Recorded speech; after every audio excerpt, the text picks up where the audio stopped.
መስቀሌን በመስቀለኛ ቦታ ኑር ያለኝን ለመፈጸም መስቀለኛውን ቦታ ቤት አገኘዋለሁ ብዬ 3 ዓመት የኢትዮጵያን ተራሮች ዞርኩ። ከ3 ዓመት በኋላ አምባሰል ከሚሰኘው ቦታ ደረስኩ። ቦታዋም በመስቀል አምሳል የተቀረጸች ተራራ ናት። አጼ ዘርዓ ያዕቆብ ግማደ መስቀሉን ለ3 ዓመታት ይዞ ከዞረባቸው ቦታዎች በመናገሻ ማርያም፣ እንጦጦ ማርያም፣ ሸኖ ማርያም፣ ደብረ ብርሃን፣ እመምህረት ተራራ፣ አንኮበር የሚኒሊክ ቤተ መንግሥት ያረፈበት ተራራ ላይ አንኮበር፣ ደብረ ምጥማቅ፣ ሰላ ድንጋይ፣ ንስሐላ ማርያም፣ መንዝ፣ ተድባበ ማርያም፣ ወሎ፣ ምረ እንዘርዳ፣ ሂርና፣ የረር ዝቋላ፣ ጅባትና ሜጫ፣ ብርብር ማርያም፣ ጋሙ፣ ደብረ ቅድስት ማርያም፣ አሁን ጨርቆስ፣ አሁን ቄርቆስ፣ ቤተ ክርስቲያን ሸንኮራ፣ ዳጋ እስጢፋኖስ፣ ክብራን ገብርኤል፣ ጅብላያሁ ማርያም፣ ደብረ ማርቆስ፣ ጉበርጅ፣ ገነተ ልዑል ማርያም፣ ወልዲያ፣ ምድረ ወገግ፣ ሐራ፣ ምድረ ደጎ፣ ሰሜን ወሎ፣ ዞብል ተራራ ላይ፣ ኤርትራ፣ አክሱም ጽዮን፣ ደብረ ሊባኖስ፣ ደብረ ወርቅ ማርያም፣ ጎጃም፣ እቴጌ ማርያም፣ ደብረ ብርሃን፣ ጉንዶ መስቀል፣ ደራ፣ ካፋ፣ ጋፋት በጉራጌና በመሳሰሉት ዋና ዋና ተጠቃሾች ናቸው። ታላቁ ንጉስ አጼ ዘርዓ ያዕቆብ ግማደ መስቀሉን ይዞ የኢትዮጵያን ተራራማ ቦታዎች ለ3 ዓመት ዞሯል። ዛሬ እኛ ደግሞ የመስቀል በዓልን ምክንያት በማድረግ ለ7 ወር የቆየበትን ጋራ መድኃኔዓለም ገዳምና ለ3 ወር የቆየበትን እንጦጦ ማርያምን እንጎበኛለን። አብረን እንጓዝ።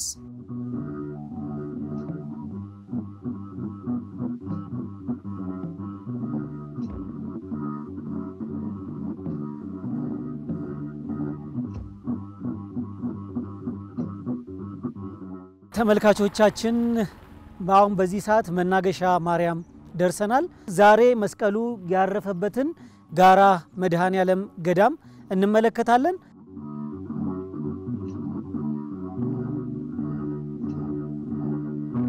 መንገዳችን በዚህ ነውና መንገዳችን ነገር ግን እዚህ ጋር የጌታችንን መከራ የሚያሳይ የመስቀሉን ጉዞ የሚያሳይ አንድ ስዕል አለ፣ የተገነባ ግንብም አለ። ምንድነው ይሄ ፕሮጀክት? ይሄ እንግዲህ የ13ቱ የክርስቶስ ሕማማተ መስቀሉን የሚያሳይ ነው። ግን ዙሮ ምንድነው አሁን እዚህ ጋር የምናየው ከጲላጦስ ፍርድ ከሰጠበት እጁን ከታጠበበት ጀምሮ ክርስቶስ ፍርዱን ተቀብሎ መስቀል ተሸክሞ ወደ ቀራንዮ ሲወጣ ነው የሚያሳየው። እነዚህ ይበተናሉ እዚህ ጋር የምናየው ማለት ነው። አሁን ይሄ ከኋላ የተገነባው ግንብ አለ። ይሄ ተበትኖ መጀመሪያ የጲላጦስ ፍርድ ሲሰጥ እጁ ሲታጠብ የነበረው ስዕል እዚህ ጋር ይሳላል። ቀጥለን ደግሞ የተወሰነ ምዕራፍ ከተጓዝን በኋላ እንደዚህ ያለ 13 ነው ይሄ የሚኖረው። ጋራው መጨረሻው ላይ የመጨረሻው ትልቅ መስቀል ይቆማል ማለት ነው። ክርስቶስ ሲሰቀል ስቅለቱን የሚያሳይ ይቆማል። ይሄንን አካሄዱን እንትን የቀረጹት ብፁዕ አባታችን አቡነ ሳሙኤል ናቸው።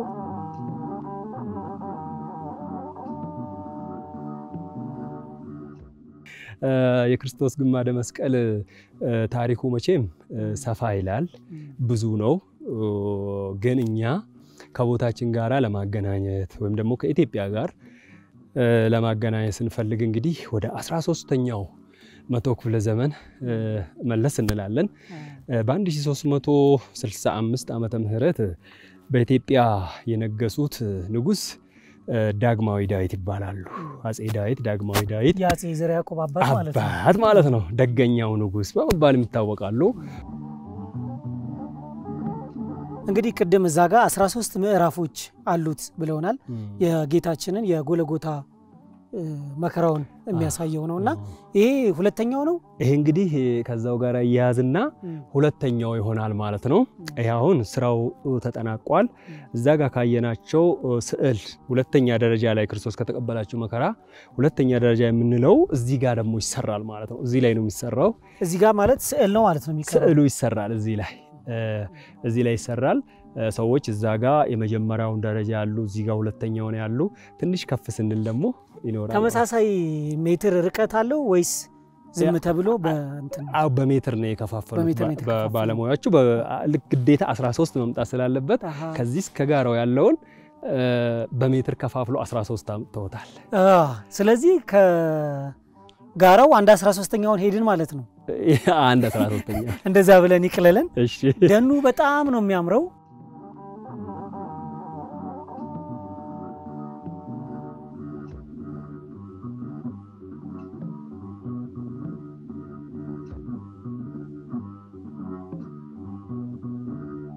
ተመልካቾቻችን የመስቀሉን ዳና ፍለጋ እንግዲህ ወደ ጋራ መድኃኔዓለም ነው እየወጣን ያለነው።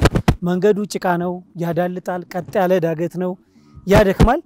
እሳቸው ስለለመዱት ምንም አይነት የመተንፈስ ወይ ደግሞ የመድከም ስሜት አይታይባቸውም። አሁን ላይ ጋራ መድኃኔዓለም ስንሄድ ስንት ቤተክርስቲያኖችን ወይም ገዳሞችን እናገኛለን?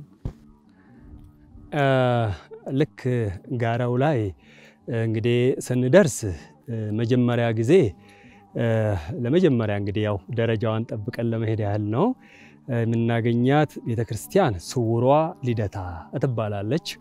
እቺ ስውር ልደታ ምንላት ቤተክርስቲያን እንግዲህ የተሰራችው 3ኛው መቶ ክፍለ ዘመን ተጠናቆ 4ኛው መቶ ክፍለ ዘመን ጅማሬው ላይ የተሰራች በአብራው አጽባህ ወይም ደግሞ ኢዛናና ሳይዛና በመንላቸው ሁለት ወንድማማቾች ማንትያዎች በአንድ ቀን የተወለዱ አድጎ ደርሶ ደግሞ ትልቅ ሲሆኑ በአንድ ቀን በአንድ ዙፋን ላይ ጎን ለጎን ለሁለት ተቀምጦ በነገሱት ነገስታት አብራው አጽባህ ብለን እንይዛለን። አንደኛ ብለን እንግዲህ እናስቀምጣት እሷና ሌላው ደግሞ በ1909 በንግስተ ነገስታት ዘውዲቱ ምኒልክ የታነጸች የተሰራች መቃኞ ቤተክርስቲያን ልደታ ትባላለች። ለዛች ምትክ መሆኗ ነው። እንግዲህ በሶስተኛው ደግሞ በ1950ዎቹ ሙሉ ላይ በቀዳማዊ ኃይለ ሥላሴ የተሰራው ደግሞ በተለምዶ ጋራው መድኃኔዓለም የምንለው ወይም ደብረ መድኃኒት እንለዋለን እሱ አለ። ስለዚህ የመናገሻ ጋራ መድኃኔዓለም ገዳም መመስረት ከመስቀሉ ማረፍ ጋር የተያያዘ ነው ወይስ በሌላ ምክንያት ነው? እሱን እንግዲህ እንዴት አድርገን መሰለህ የምናያይዘው ቅድም እንዳልኩ በ4ኛው መቶ ክፍለ ዘመን በነገስታቱ ተመስርቷል። መስቀሉ ደግሞ ወደ 15ኛው መቶ ክፍለ ዘመን ይመጣል አይደለ?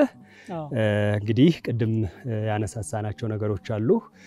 ዳግማዊ ዳዊትን ብለናል። እሳቸው አመጡ፣ ሱዳን ላይ ደረሱ፣ ሱዳን አረፉ። ከግብጽ ከእስክንድሪያ ቤተክርስቲያን በካሳ ተቀብሎ እንዳመጡ ያው እናንተም በታሪክ በደንብ ታውቁታላችሁ፣ ህዝባችንም ያውቀዋልና እኛ እንግዲህ ወቅቱን ለማመላከት ብቻ ያህል ትንሽ ጠቆም ማስታወሰን ለማለፍ ያህል ነውና ከዛ በኋላ እንግዲህ በእሳቸው ደግሞ በአጼ ዘርዓ ያዕቆብ በልጃቸው አንብር መስቀሌ በዲበ መስቀል መስቀሌን በመስቀለኛው ስፍራ አኑር የሚለውን ቃል ተከትሎ እሳቸው እንግዲህ ከሱዳን ተቀብሎ ወደ ኢትዮጵያ አምጥተውታል ማለት ነው። ዳገቷ ትፈትናለች። አይዞህ ጭቃው ትንሽ ያዳልጣል አይደል? አዎ በጣም።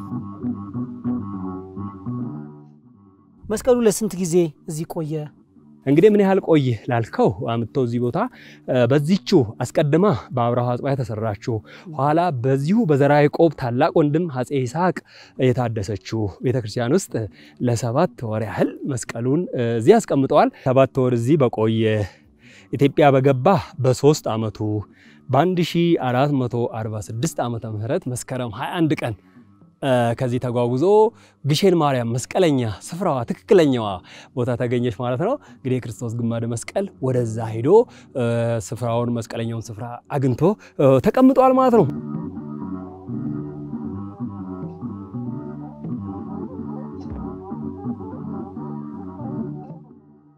እንግዲህ የጋራ መድኃኔዓለምን የእግር ጉዞ አጠናቀን በሩ ላይ ደርሰናልና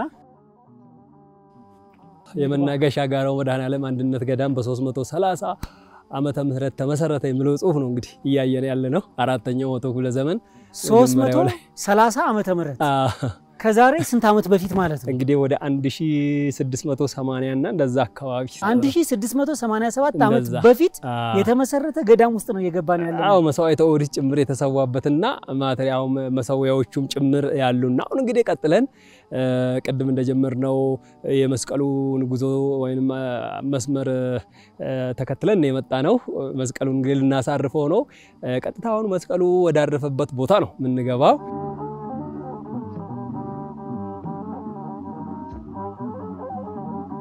ግማደ መስቀሉ የተጓዘበትን መንገድ ተጉዘን በመጨረሻም ንጉስ ዘርዓ ያዕቆብ ከሰራዊቶቹ ጋር ከካህናቱ ጋር መስቀሉን ይዞ ያሳረፈበትና ለ7 ወር ያስቀመጠበት ቦታ ላይ ተገኝተናል። ይሄንን ይመስላል ጉዟችን። ከዚህ በኋላ ደግሞ በገዳሙ ውስጥ ያሉ ሌሎች የሚጎበኙ ታሪካዊና መንፈሳዊ መስህቦችን አብረን እንጎብኝ። እንግዲህ ካሁን ቀጥለን ደግሞ ከዚህ ባጭር ይሄን ሐልም ያቆይ አይደለም በ1414 ዓመተ ምህረት በአፄ ይስሐቅ በራሱ በአፄ ዘርዓ ያዕቆብ ታላቅ ወንድም ደግሞ የተመሰረተ ዋሻ አለ። እሷን ዝም ብለን ደረስ ብለን ዋሻውን ጎብኘት አድርገን ደግሞ እንመጣለን ማለት ነው። እንጎብኝ እንጂ ተመልካቾቻችን ተከተሉን።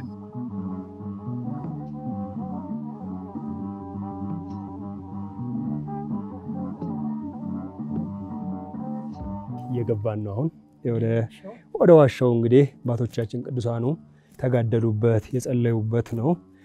ወደሱ እየገባን ነው። ክፍል አለው አጽመ ቅዱሳኑ ያረፈበት እሱን ደግሞ እየገባን ያንዳንዱን እናያለን። እንግዲህ እዚህ ጋር የምናያቸው ነገሮች አሉ።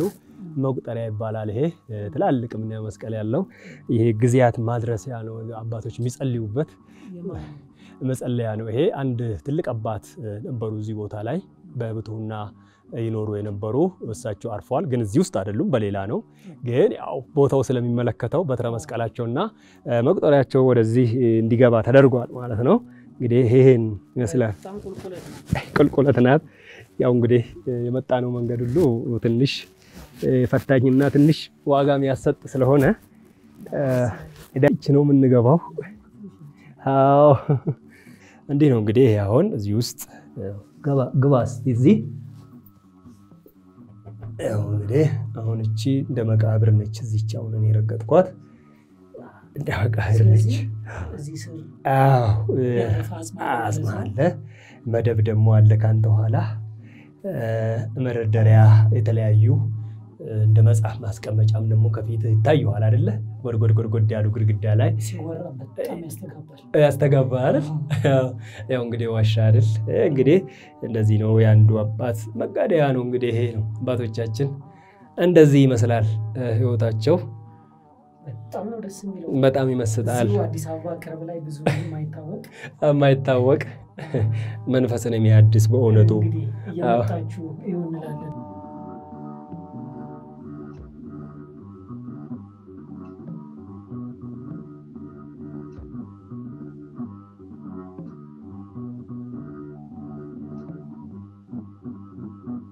ከዋሻ ወተን በንግስት ዘውዲቱ አማካኝነት ወደ ተሰራችው ቅድስት ልደታ ማርያም ቤተክርስቲያን እንሂድ ተባብለን መተናል። እስቲ የዚችን ቤተክርስቲያን ታሪክ ባጭሩ ደግሞ ቢነግሩን። ጥሩ ነው። እንግዲህ ቅድም ካየነው ዋሻ መነሻ አድርገን ወደዚህ የመጣ ነው። ዛን ጨረስን። አሁን ወደ 1909 ውስጥ ገብተናል ማለት ነው። እንግዲህ ልደታ ከተሰወረችበት ሰዓት ጀምሮ እስከ ንግስቷ ዘመን ድረስ ቦታው ባዶ ሆኖ እንደኖረ ገልጬልሃለሁ። በቁጥር እሱ ነው ባይታውያን አባቶቻችን ብቻ ታቦታትን እያጠኑ ያሉ የቦታው በየዋሻው በየትላልቅ ዛፍ ስር የራሳቸውን መጠለያ በመስራት ኖረዋል። ከዛ እንግዲህ ተያይዞ 1909 ስንደርስ ንግስት ዘውዲቱ ወደ ስፍራው መጥቶ እንግዲህ ላዩንታቹን አብያተ ክርስቲያናት ሰርተዋል ማለት ነው። መጀመሪያ ቀድም መግቢያችን ላይ የተገናኘንባት ልደታ ማርያም ቤተክርስቲያን አለች።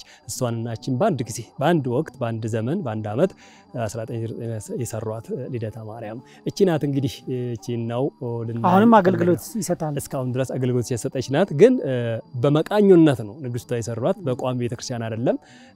ታቦተ መድኃኔዓለም ነበር እዚህ ውስጥ የገባው።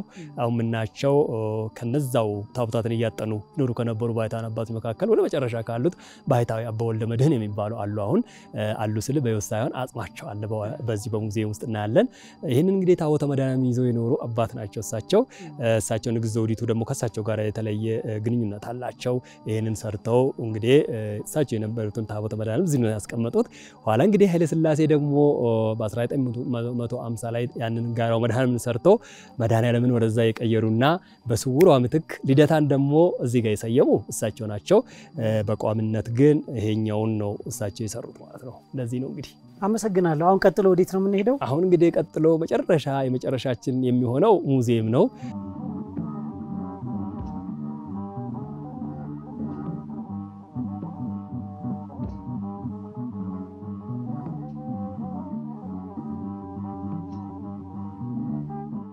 ከየት ጀምረን ወዴት ነው የምናየው? ያው እንግዲህ ደረጃዎቹን ጠብቀን መሄድ ካለብን እነዚህ ደግሞ መስዋዕተ ኦሪት መሰዊያዎቹ አሉ። ቅድም መግቢያችን ላይ እንዳገኘነው የመጀመሪያው 330 የሚለው እሱ ስለሆነ እሱ ላይ ነው እንግዲህ ይሄንን እዚህ ጋር የምናየው መስዋዕተ ኦሪት ስውሩ አደታ ላይ የተሰዋባቸው እነዚህ ናቸው የመስዋዕት ኦሪት። እነዚህ ክብ ወይም አውድ እንላቸዋለን። በሰፊውም ጠበብ ባለ መልኩ አሉ። እነዚህ ከነሐስ ነው የተሰሩት። በዕብራይስጡ ቋንቋ እግዚአብሔር አንድ አምላክ የሚል ያለው ጽሑፍ አለ። እነዚህ እንግዲህ ልክ እንደ አክሱም ጽዮን፣ እንደ ጣና ቂርቆስ፣ እንደ መርጦ ለማርያም፣ እንደ ተድባበ ማርያም፣ እንደ ብርብር ማርያም እንደ ሌሎችም መስዋዕተ ኦሪት የተሰዋባቸው ቦታዎች እዚህም ቦታ መስዋዕት ተሰውተዋልና እነዚህ እንግዲህ በአጭሩ መስዋዕተ ኦሪት መሰዊያዎቹ እነዚህ ናቸው። እዚህ ፊት ለፊት ላይ የምናገኘው እንግዲህ የንግሥት ዘውዲቱ ዙፋንና አልጋ ነው። ከጠፍር ከእንጨት የተሰሩ ናቸው። ይሄ ዙፋንና አልጋ የንግሥት ዘውዲቱ ናቸው። የቤተ መንግስቱ ለዚህ ቦታ ብቻ የታቀዱ የተሰሩት በ1915 ዓመተ ምህረት አናጺው ደግሞ ተስፋ ሚካኤል ይባላል።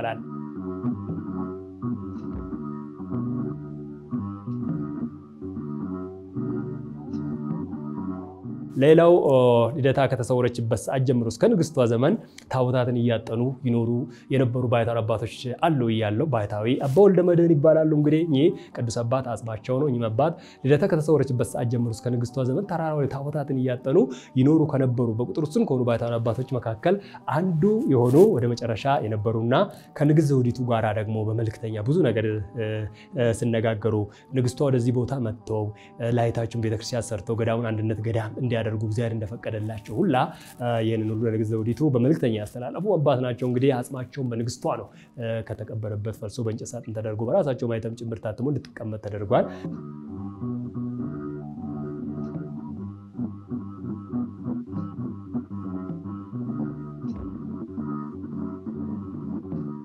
ይሄስ ምንድነው? ትልቅ ድስት ወይም ጎላ ይሄ የተሰራው ከመዳብ ነው።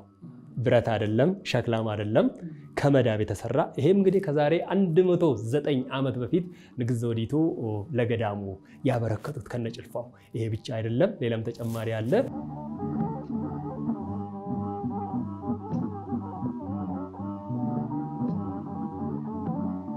ሌላው እንደመጨረሻ ደረሰን አይደለ? እዚህ ጋር የምታዩት ስዕል ናት። ወጥ በሆነ እንጨት ላይ የተሳለችው በወረቀት ምናምን የተለጠፈ ሳይሆን እዛው ላይ በቅብ የተሳለ ነው። የቀለሙ ውጤቶች ደግሞ አባቶች ብራና መጻሕፍትን ሲጽፉ ከእጽዋት ጨምቆ ቀምሞ የሚፈጥሩት ቀለም እንጂ ይሄ ፋብሪካ ቀለም አይደለም ማለት ነው። ዛሬ ላይ እንግዲህ እድሜ ወደ 185ኛ ያህል እድሜ ያለው ስዕል ማለት ነው። እንግዲህ ሀብትነቱ ንብረትነቱ ብዙ ስናወራበት ወደ ነበረው ብተውና ወይም ባይታውያን አባቶች ይወስደናል። እንግዲህ ባይታውያን አባቶቻችን ከዓለም ተለይተው ሀብት ንብረታችን ሁሉም ትተው መኖ በዱር በገደል በበረሃ ሲኖሩ እዛ ቦታ ላይ የሚያስፈልጓቸው መንፈሳዊ ትጥቆች አሉ። ከነዛ መሃል ባንደረድርም ይሄ አንዱ ነው። እንግዲህ ይዘጋል፣ ይከፈታል። የሚያዘው ደግሞ ባንገት ወይም ባንገታቸው አድርጎ ክርስቶስ በመስቀሉ የተቀበለውን መከራ በዕለተ ዓርብ ያፈሰሰው ደሙን እያሳሰቡ ለሀገር ለወገን ለኛ ማለት ነው እንግዲህ ጸልዩ ስማጸኑበት ይኖራሉና ይሄ መማጸኛቸው ነው ማለት ነው። እንግዲህ እዚች ውስጥ ያለችን ነገር በአጭሩ ለእናንተ በሚስማማ መልኩ ይሄን ይመስላል።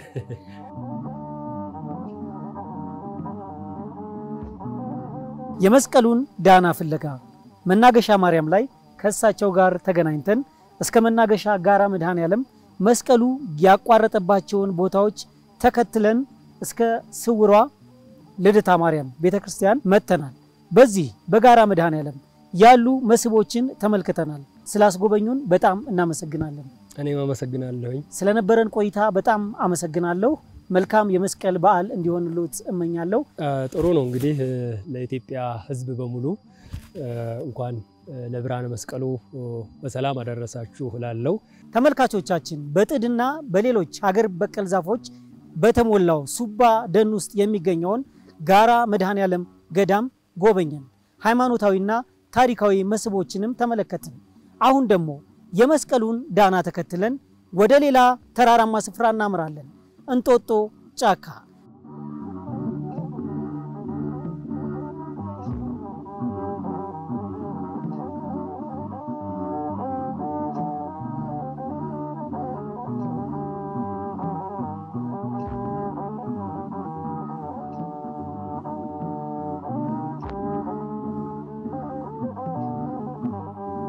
አሁን ሌላኛው የግማደ መስቀሉ መዳረሻ ቦታ ላይ ተገኝተናል። እንጦጦ ቅድስት ማርያም ቤተክርስቲያን። በዚህ የቤተክርስቲያን ከመንፈሳዊ አገልግሎቱ በተጨማሪ የኢትዮጵያን ታሪክ ተሸክሞ የያዙ የተለያዩ የሚጎበኙ ቁሳዊና መንፈሳዊ ሀብቶችን የያዘ ስፍራ ነው።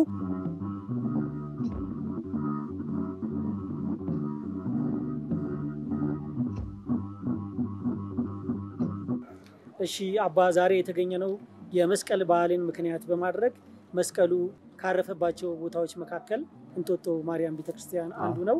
የመስቀሉን ታሪክ የቱ ጋር ነው ያረፈው? ለቦታው ቅድስና ምን አይነት አስተዋጽኦ አለው? እና አጠቃላይ የቦታውን ታሪክ የሚጎበኙ ቦታዎችን ያሳዩናል። እሺ እናመሰግናለሁ። እንግዲህ ይሄ ጥንታዊ ታሪካዊ ቦታ ነው። ለአዲስ አበባችንም የመጀመሪያው ቦታ ነው። አዲስ አበባ ከመመስረቷ በፊት የተመሰረተ ቤተክርስቲያን ናት። ርዕሰ አድባራት እንጦጦ መንበረ ፀሐይ ቅድስት ማርያም ቤተክርስቲያን ነው የምንላት ስሟን። ስለ ቦታው ታሪክ እየሄድን ብናወራ ይሻላል? አዎ እየሄድን ከየት እንጀምር? ከሙዚየሙ እንጀምር ወይስ መጀመሪያ ከመስቀሉ እንጀምር? መስቀሉ ካለበት ቦታ የመጀመሪያዋ ቤተክርስቲያኗ እቺ ነች እንግዲህ። አዎ በጣም ትንሽ ይናል። አዎ በጣፈር የተሰራ ቤተክርስቲያን ስርዓት በሚያሟላ መንገድ አዎ አይ የመጀመሪያ መቃኞ ናት። መቃኞ ማለት አንድ ክፍል ነው። ስለዚህ ነው። ደውል ቤትም በ19ኛው መቶ ክፍለ ዘመን የተሰራ ነው። አዎ በ1879 ዓመተ ምህረት አዎ የደውሉ አመጣጥም ታሪካዊ ነው። ታሪካዊ ነው። ኢትዮጵያ የስልጣኔና የባቡር ትራንስፖርት ጋር ይያያዛል። ትክክል። እስቲ እንዴት ነው የመጣው? እንግዲህ ደውል ቤቱ እዛ ሰዓት ያው ቤተክርስቲያን ከሰሩ በኋላ ብዙ ነገር ያው ከውጪ ሰዎችም ጋራ ግንኙነት ነበራቸው እና አፄ ምኒልክ ከዛ እንግዲህ ባቡር አስመጡ። ባቡር ሲመጣ ደውል የት ላገኝ ብለው አሰቡ። ይሄ ደውል ከፈረንሳይ ሀገር አለ ተባለ። ከፈረንሳይ ሀገር እንግዲህ ተርኪስ ባቡር የመጀመሪያ ጭኖ እንደመጣና እዛ በኋላ እዚህ ባለ አንድ ፎቅ ነው። ይሄ እንቁላል ቅርጽ እንለዋለን። ድሩን የተወሰነ እንደ ጄኔሬተር ነገር እንደ እንትና ጄኔሬተር ባልነበረበት ሰዓት እንደ ሻማ ነገር አድርገው ይጠቀሙበት ነበር። ላይኛውን ግን ደውል አድርገው 370 ኪሎ ግራም የሚመዝን ደውል ነው። በሰው ሸክም ነው። አሁን ይሄ ያኛውን ዋናውን ትልቁን አንስተን ወደ ሌላ ስንቀይር 3 ቀን በክሬን ነው የፈጀው። እነሱ ግን በሰው ጉልበት ገርማል 370 ኪሎ ግራም እና ሙዚየም ውስጥ አለ። የድሮ አባቶች ጠንካሮች ነበሩ የሚባለው ይሄ ነው። ይሄንን ይመስላል። እንግዲህ አሁን የምንገባበት ቦታ የመስቀሉ ቤት ነው። አፄ ምኒልክ ያው አፄ ዳዊትን ፍለጋ በማግኘት ነው ወደዚህ ስፍራ የመጡት። አፄ ምኒልክ ወደዚህ ቦታ ስፍራ ከመጡ በኋላ የመስቀሉን ታሪክ ያውቁ ስለነበረ ይሄንን መስቀል ከኢየሩሳሌም ለዚህና ለግሸን እመቤታችን ሁለቱን አንጥተው የሰጡት አፄ ምኒልክ ናቸው። መስከረም 21 ቀንም በየጊዜው ቀደም ሲል የነበሩ አባቶቻችን ይሄንን መስቀል ያወጡት ነበር። በስቅለቱም ጊዜ እንግዲህ ትልቁ ከቤተ መቅደሱ ለክተው ቤተ መቅደሱ ግራና ቀኝ ረጅም ነው። ይሄንን በምክንያት አድርገው ይሄንን አድርገዋል ማለት ነው። ስለዚህ እንጦጦ ማርያም መስቀሉ ግማደ መስቀሉ ማረፍ ብቻ ሳይሆን በአሁን ሰዓት ግሸን ማርያም ላይ የሚወጣው ተመሳሳይ መስቀል በዚህም በእንጦጦ ይገኛል።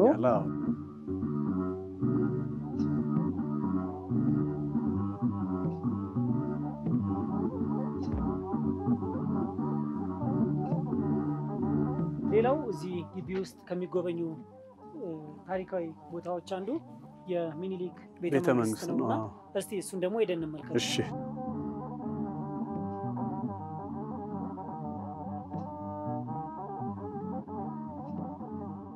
ሚኒሊክ ቤተ መንግስት ወደ መጀመሪያው ሲኬድ እግረ መንገድ ሳይነሳ የማይታለፍ አንድ ቅርስ አለ።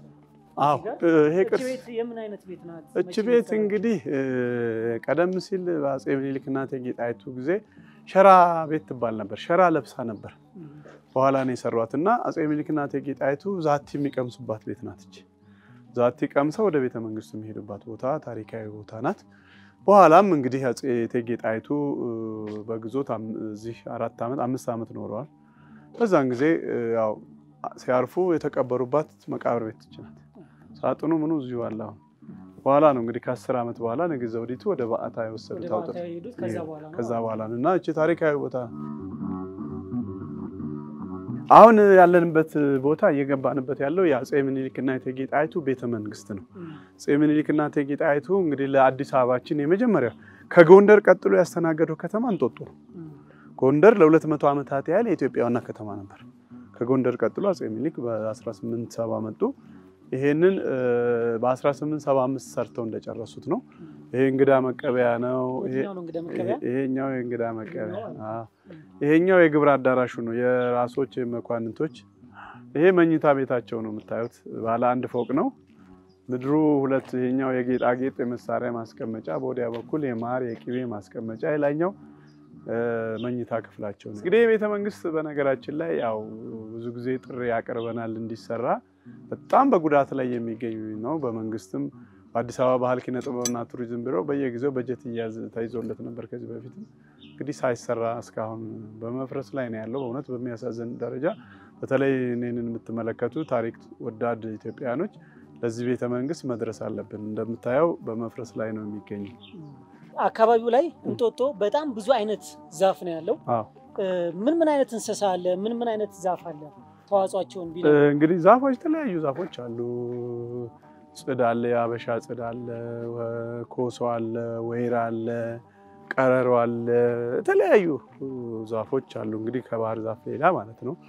እና ባህር ዛፍ ደግሞ እንግዲህ አሁን ያው እንደምታየው እንግዲህ እዚህ የምናየው የመጀመሪያው ባህር ዛፍ በ1898 አፄ ምኒልክ ከአውስትራሊያ አምጥተው የተከሉት ነው። እንግዲህ ባህር ዛፍም የተባለበት ምክንያት ከባህር ማዶ ስለመጣ ነው።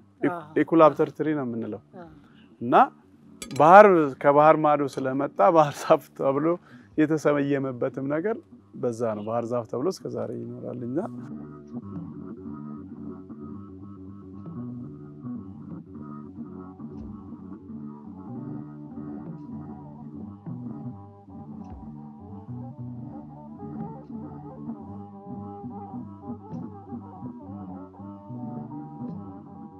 እንግዲህ የእንጦጦ የመጨረሻ ጉብኝታችንን የምናደርገው በሙዚየም ውስጥ ነው።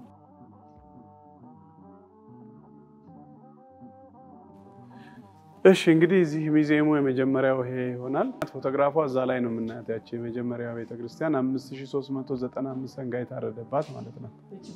እቺ ፎቶግራፏ እና ደውሉም ይሄ 370 ኪሎ ግራም ይመዝናል ያለው። በባቡር ሲጀመር በመጀመሪያ ባቡር የመጣው ነው። እዚህ ጋር የምናያት እንግዲህ ፊት ለፊት የእመቤታችን ሰለማርያም አለች። ከታች አፄ ምኒልክ፣ ከመሃል ቅዱስ ጊዮርጊስ፣ ከዳር ከታቦቱ ወደ አድዋ ሲዘምቱ ከታቦቱ ፊት እንደ አርማ ይዘው ዘምተው ድል አድርገው የመጡባት ነው። የእቴጌ ጣይቱ የራት ልብስ ነው። እዛ ጋም ኮርቻና እንትኑ አለ ክብር ልብስ ነው። እቴጌ ጣይቱ ጣሚል ጽሑፍ ይታያል። ጣይቱ ማለት ነው። እዛች ልብስ አራት ቦታ ላይ እቴጌ ጣይቱ። ይሄም ጥላው ላይ ጣይ ይላል እቴጌ ጣይቱ። ይሄም የወርቅ ዘውድ እቴጌ ጣይቱ እቴጌ ሲባሉ ለብሰውት የነበረ ተጠልቶላቸው የነበረ ጥላ ደፍተውት የነበረ ነው። ይሄ ብርና አልማዝ ነው። ይሄ ወርቅና አልማዝ ነው። ይሄ ብርና አልማዝ ነው። ይሄኛው ወርቅና አልማዝ ነው። ይሄኛው ብርና አልማዝ። እቴጌ እዚሁ ሀገር ውስጥ የተሰራ ነው ወይስ ከውጭ መጣ? ውጭ ሰዎች መጥተው ነው እዚህ የሚሰሩት። አርመኖች፣ ግሪኮች ነበሩ። ይሄ ድንኳን አፄ ምኒልክ ንጉሠ ነገሥት ሲባሉ አርፈውበታል እና በእጅ የተጠለፈ ነው። ሸራ ላይ በመርፌ የተጠለፈ ነው። መቅደስ ቅድስ ቅኔ ማለት አለ እና ታቦታቱ ሲሄዱ እዛ በአድዋ ዘመቻ ጊዜ እዛ በአድዋ እንትን ላይ ስርዓተ ቅዳሴ ሰዓታቱ ማለት የተቆመበት ነው። በአመት አንዴ አሁንም ለጥምቀት እናወጣዋለን እንዲናፈስ በማለት አንዱ ግርግዳ ነውና አንድ 400 500 ሰው ነው ለመጣል።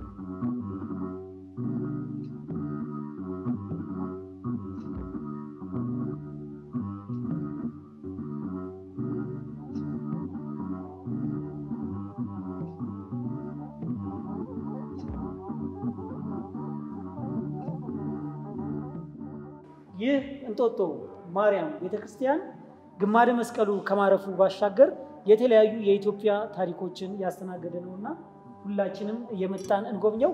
የመጨረሻ ጥያቄ አንድ ጥያቄ ልጠይቆት። እሺ በጣም ብዙ ቱሪስቶች አይቻለው የውጭ የሚያገር ውስጥምና እንዴት ነው የቱሪስቶች ሁኔታ?